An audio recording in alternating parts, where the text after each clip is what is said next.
Good evening, everybody. Welcome to TCM. I'm Ben Mankiewicz. As we welcome in October, I ask you this question. Who's the bat who won't bleed out when there's a stranger all about? Drac. Bite on.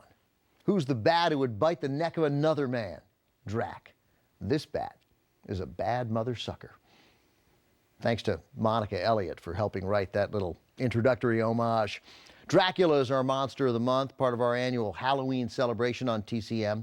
Ranked number 33 on the American Film Institute's list of the greatest movie villains, Dracula has been a big screen bad guy for decades. And up next, the hit that continued Universal Pictures on its path to horror movie supremacy, the movie that has influenced all the vampire movies that came after it.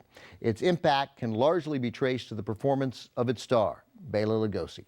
From 1931, Dracula. The image that movie fans have of Dracula is inextricably linked to Bela Lugosi's performance in this picture. Lugosi became so enthralled with his character that he dressed and behaved like Dracula long after he stopped playing him. Lugosi is even buried in his Dracula costume.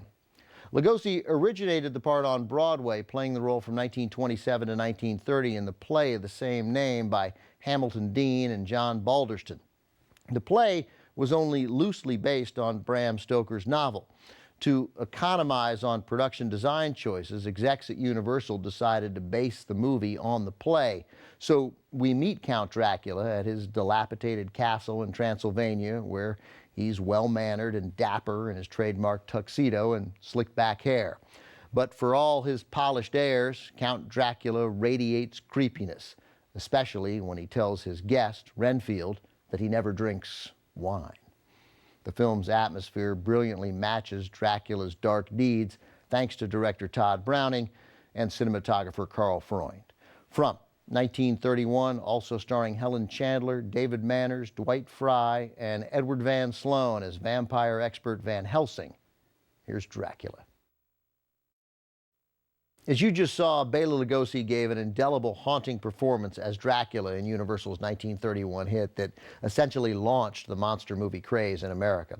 But another horror legend was supposed to play Count Dracula, Lon Chaney. Chaney had already worked with director Todd Browning on several films, but Chaney was also appealing because, unlike Lugosi, who was still making a name for himself in Hollywood, Chaney was an established star, the man of 1,000 faces. He'd had big hits, including The Hunchback of Notre Dame in 1923, Phantom of the Opera in 25, London After Midnight in 27, as well as critical favorites like The Unknown with Joan Crawford, also from 1927. Chaney didn't play the lead in Dracula because he died shortly before the production started. Though Universal did consider other actors, such as Paul Muni, the studio went with Lugosi because he'd played the part repeatedly on Broadway. Although Chaney never played Dracula, his son, Lon Chaney Jr., played the Count in the second sequel to Universal's 1931 classic. We'll be showing that film later tonight. But up next, we have the first sequel about a countess who inherited her blood-sucking inclination from her dad.